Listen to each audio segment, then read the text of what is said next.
Welcome to AKG tutorials and आज का जो टॉपिक है वो है गुडविल। गुडविल का मतलब हम समझेंगे इस वीडियो में, ठीक है। तो गुडविल बेसिकली क्या होती है, एक इमेज होती है, एक पॉजिटिव इमेज होती है। And goodwill self generated goodwill जो होती है, जो हमने खुद बनाई होती है हमारी मेहनत से, हमारी लगन से, वो हम बुक्स ऑफ अकाउंट्स में रिकॉर्ड नहीं करते हैं। पर जो गुडविल हम परचेज़ करते हैं वो हम बुक्स ऑफ अकाउंट में शो करते हैं, ठीक है। तो goodwill arises when a company acquires another entire business। Purchase की जा रही है, कभी हम मतलब कोई बिजनेस हमने खरीद लिया है, हम किसी बिजनेस के साथ मर्ज हो गए हैं, उस सिचुएशन में गुडविल परचेज की जाती है। The amount of goodwill is a cost to purchase the business minus the fair market value of the tangible asset, ठीक है। गुडविल क्या है, एक इनटेंजिबल एसेट है। आई होप ये आपको क्लियर हो गया होगा। गुडविल, अच्छी गुडविल, पॉजिटिव इमेज हमारे बिजनेस को हेल्प करने में, ग्रो करने में हेल्प करती है। हमारे सेल इंक्रीज होते हैं, हमारी मार्केट क्रेडिबिलिटी अच्छी होती है, हमारी नंबर ऑफ पीसेस ज़्यादा बिक सेल होते हैं। तो ये आइए देख लेते हैं बुक में क्या शो कर रहे हैं। तो पहले देख लेते हैं हम। पहले मैं देख रही थी कि आपको एनसीईआरटी में से पढ़ा देती हूँ, नहीं फिर मैंने सोचा पहले आपको टीएस ग्रेवाल का चीज़ कवर अप कर लेते हैं। तो मैं यहाँ पे आपकी टीएस ग्रेवाल ओपन कर रही हूँ और यहाँ पे टीएस ग्रेवाल ओपन हो चुकी है आपकी।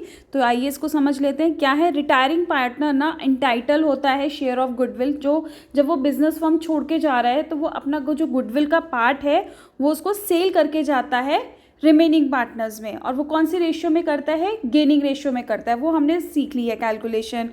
रिटायरिंग पार्टनर का जो गुडविल अमाउंट है वो कैसे निकालेंगे, वो value of the firm, valuation दे रखी होगी कि goodwill value at some end some point, example दे रखा होगा 1 लाख दे रखा है सपोज।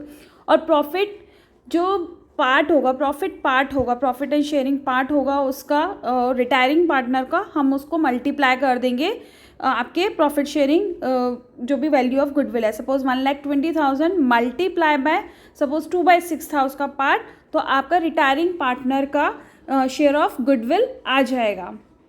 गुडविल के बारे में ना अकाउंटिंग स्टैंडर्ड 26 भी कुछ कहता है।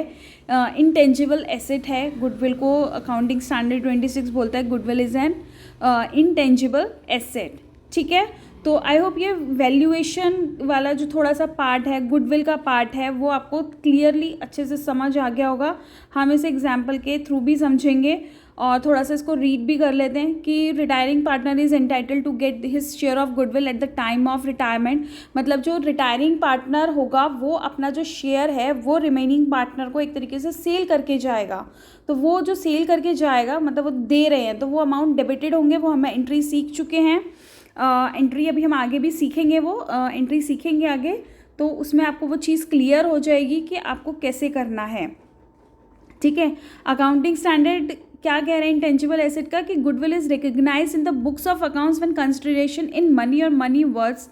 मतलब मनी टर्म्स से हम गुडविल रिकॉर्ड करते हैं, इसलिए हम कहते हैं सेल्फ जनरेटेड गुडविल हम लोग उसमें रिकॉर्ड नहीं करते हैं, ठीक है। अब इसको एग्जाम्पल के थ्रू भी समझेंगे। पहले समझ लेते हैं कि कैलकुलेशन, एक एग्जाम्पल लेके मैं आपको रिटायरिंग पार्टनर का गुडविल का शेयर कैसे निकालना है वो देख लेते हैं, ताकि आपको अच्छे से कोई कन्फ्यूजन ना हो।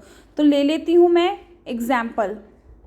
एग्जाम्पल ले लिया है कि वैल्यूएशन ऑफ गुडविल, मतलब गुडविल जो वैल्यू की गई है वो 1,20,000 पे वैल्यू की है, ठीक है। वैल्यूएशन ऑफ गुडविल है 1,20,000 और ABC पार्टनर्स हैं और उनकी रेशियो देख लेते हैं 5:3:2 उनकी ओल्ड प्रॉफिट शेयरिंग रेशियो है, ठीक है। अब क्या है, तो 5/10, 3/10 एंड 2/10 उनका पार्ट आ गया। अब C जो है ना वो टाटा बाय बाय कर रहा है, वो रिटायर हो रहा है। और अब क्या है, हमें C का पार्ट निकाल रहा है, गुडविल का पार्ट निकालना है। तो 1,20,000 मल्टीप्लाई बाय हम किससे करेंगे, 2/10 से करेंगे। जो भी रिटायरिंग पार्टनर का पार्ट है, ओल्ड पार्ट है, वो उसको हम उससे डिवाइड करके कैलकुलेट करके हमारा जो पार्ट आ गया है वो है 24,000। और हम इसी को एंट्री में समझेंगे कि एंट्री में हमें कैसे पास ऑन करना है। आई होप ये आपको समझ आ गया होगा कि हमें कैसे रिटायरिंग पार्टनर का गुडविल पार्ट निकालना है, ठीक है। आगे हम इसकी एंट्री पास ऑन करना सीखेंगे, जिसके हमें 3 सिचुएशंस हैं, ठीक है। अब ये क्लियर हो गया आई होप स्टूडेंट्स।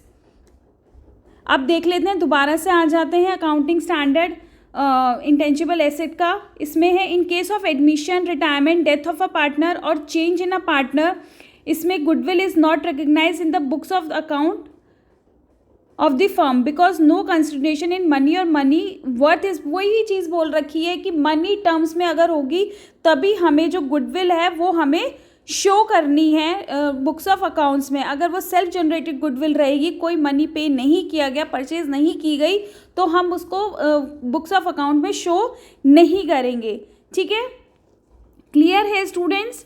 और eight the time of retirement of a partner, goodwill may or may not exist in the books of account of the firm. Accounting treatment of the goodwill will be carried out accordingly.